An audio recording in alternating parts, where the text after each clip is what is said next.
Previously, Annette reopened a door she once closed, allowing desire to pull her ex-husband Kevin back into her home and her bed. Donna held the title of wife, but Annette held his attention, his secrets, his surrender. Kevin lived between two women, sustained by avoidance and confession until choice became unavoidable. Annette's pregnancy ended the pretense. Kevin stayed. Donna was abandoned. What followed was not grief, but fixation. Donna watched from a distance. She followed patterns. She learned routines. She waited for an opening. One afternoon, the gate stood unlocked. Now the silence has teeth. What followed was not loud or immediate, but deliberate. The first sign came quietly. Annette woke before dawn, the house still dark, her body alert without knowing why. The absence of sound unsettled her more than noise ever could. No barking, no ringing phone, no car idling outside her gate, just silence pressing in from all sides. She lay still and listened. Nothing, until Kevin's snores cut sharply through the quiet beside her.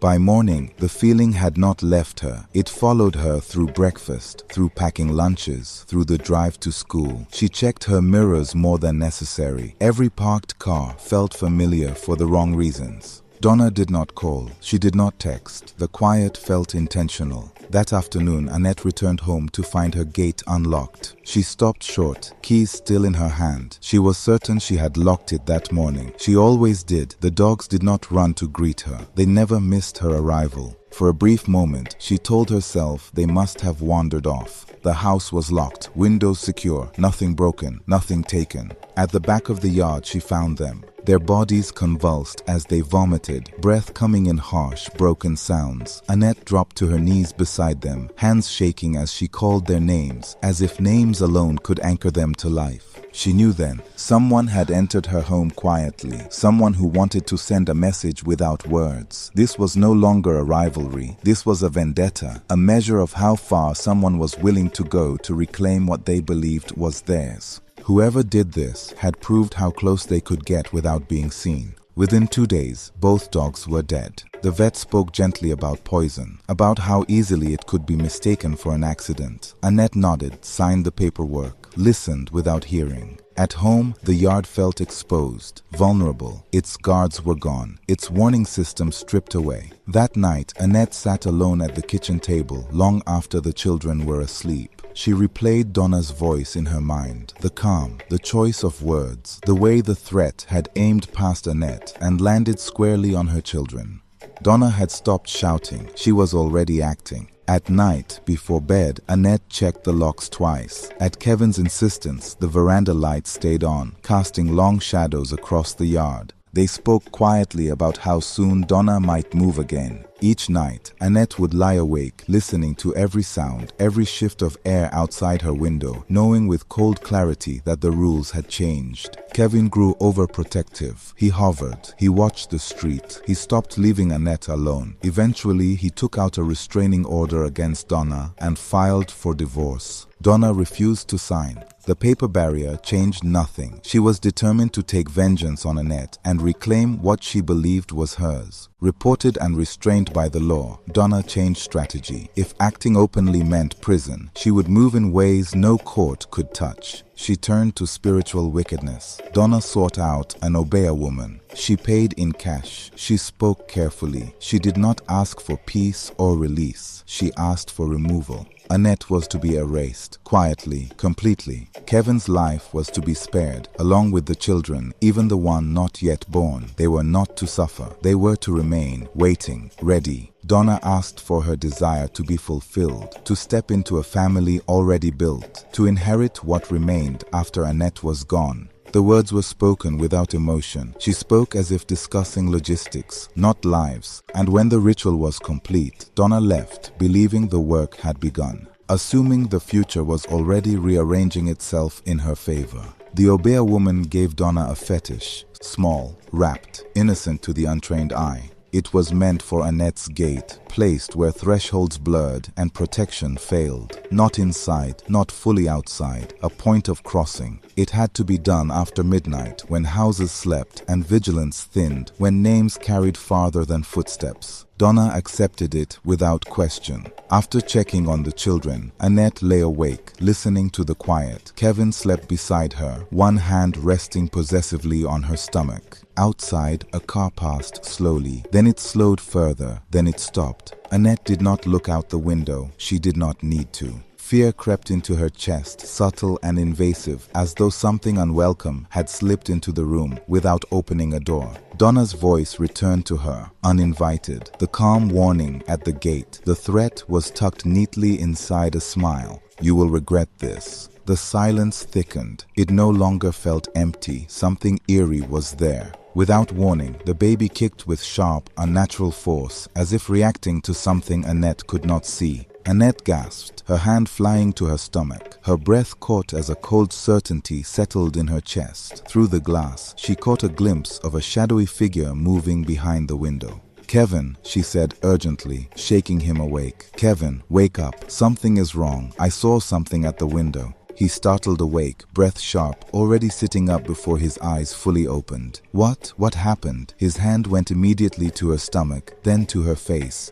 "The baby," she said. It felt wrong. Kevin was out of bed in an instant. He crossed the room, peering through the window, scanning the yard, the gate, the shadows beyond the light. "Did you hear anything?" he asked, voice low, controlled, but tight. Annette shook her head. Kevin exhaled slowly, forcing calm that did not quite hold. He switched on the bedroom light, then went to check on the children before returning. He knelt beside Annette, pressing his forehead briefly to her thigh. "I'm here," he said. "I won't let anything happen. We'll get through this." But as he listened to the night, his eyes never stopped moving. The next morning, Annette sat at the table, sipping tea, while Kevin served the children breakfast and got them ready for school. The uncanny feeling that she was being watched never left her. It clung to her, heavy and persistent. Suddenly, someone whispered her name from behind. The sound slid down her spine, cold and intimate. Goosebumps rose across her skin. She froze, breath trapped in her chest. Annette said nothing. Kevin sensed it immediately. Their eyes met across the room. An understanding passed between them, silent and urgent. Whatever this was, the children could not see it, could not hear it. Kevin decided he would not leave her behind. They would take the children to school together. As Annette stepped through the gate, something shifted inside her, sharp and unmistakable. She gasped, clutching her belly as pain ripped through her. Kevin was at her side in an instant, steadying her, guiding her toward the car. But the damage was already done. Inside her, the pain deepened, spreading and relentless. It felt like labor, too soon, much too soon. She doubled over in the passenger seat as Kevin drove, panic tightening his grip on the wheel. Believing she was in early labor, just over 7 months pregnant, Kevin dropped the children at school as quickly as he could, then sped toward the hospital. The hospital smelled of disinfectant and fear. Nurses moved quickly, voices clipped and professional as Annette was rushed through the sliding doors. Kevin followed, answering questions he barely heard, his eyes never leaving her face. The pain came in waves, stronger, closer together. Annette gripped the bed rails as monitors were fastened to her stomach, panic tightening her chest. "She's contracting," someone said. Kevin's hand found hers. It trembled. Annette closed her eyes, breath shallow, one thought louder than the pain. This was too soon. And whatever had met her at the gate had followed her here. The realization settled just as her body began to fail. The change was sudden. One moment, Annette was breathing through the pain. Next, her body went still.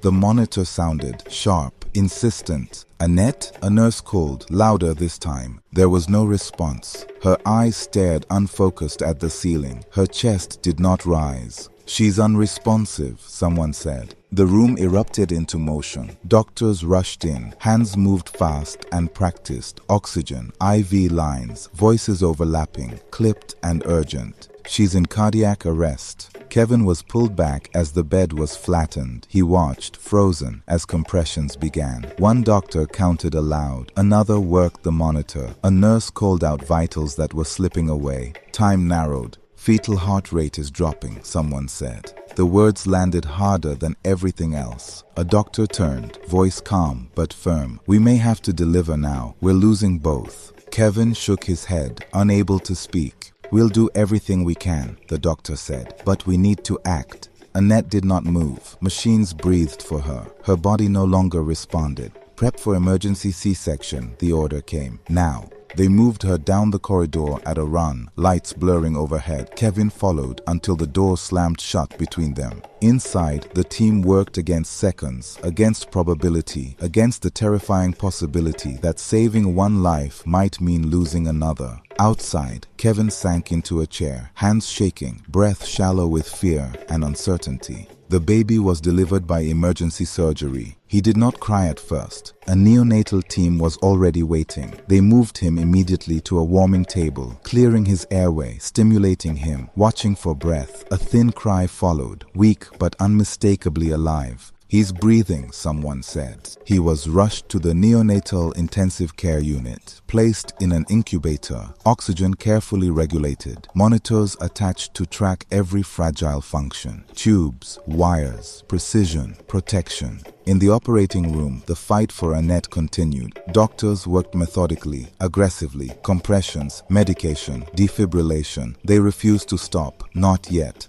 "Lord, please intervene," a doctor murmured, barely audible. Minutes stretched thin. Then a pulse returned, faint, unsteady, but present. Annette was transferred to intensive care, still unconscious, machines breathing for her. 2 lives had been pulled back from the edge. Only one had truly crossed it. Annette's life hung in the balance, and no one yet knew if she would follow. Now, Annette lay unconscious, her future uncertain. Her son fought for breath in another room, and the force that had followed her from the gate had not yet revealed its final intent. Was this the end of the attacks, or only the beginning of the reckoning? In the next part, the truth will surface, and the price of what was sent will finally be paid. As we await the final chapter, thank you for watching this dramatic tale on Word, Sound, and Story, where Troy McKenzie transforms real-life experiences into meaningful, dramatic, and unforgettable stories.